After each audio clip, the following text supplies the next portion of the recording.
మన దేశంలోనే ఉండి మనకు సంబంధించిన సీక్రెట్స్ ఏవైతే ఉన్నాయో అవి పాకిస్తాన్కి అందజేస్తున్నారని చెప్పి ఒక యూట్యూబర్, ఒక లేడీ, మళ్ళీ అమ్మాయి సో ఇటీవల బయటపడింది అనమాట.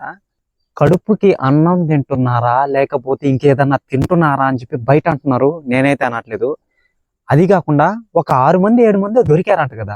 మన ఇండియాని ఎలా నాశనం చేయాలని చెప్పి పాకిస్తాన్ వాళ్ళు ఎలా ట్రై చేస్తున్నారంటే కింద స్క్రీన్ షాట్ చూపిస్తాను చూడండి.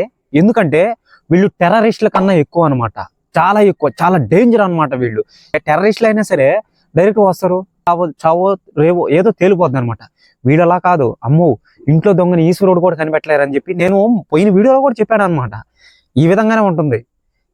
అసలు 10,000కి 6,000కి 7,000కి 2,000కి 3,000కి ఏంది అసలు మన ఇండియన్ సీక్రెట్స్ ని వాళ్ళకి అందించడం? మోదీ గారు మన ఇండియాని ఎలా డెవలప్మెంట్ చేయాలని చెప్పి ఆలోచిస్తుంటే పవన్ కళ్యాణ్ గారు, మళ్ళీ వచ్చి మన చంద్రబాబు నాయుడు గారు, నారా లోకేష్ గారు ఈ అసలు వాళ్ళని ఎలా నాశనం చేయాలని చెప్పి పోరాటం చేస్తుంటే ఇలాంటి చిల్లర పనులు. ఆమె పేరు ఏదో పేరు జ్యోతి మల్హోత్రా అనమాట, హర్యానాలో ఉంటుంది అనమాట.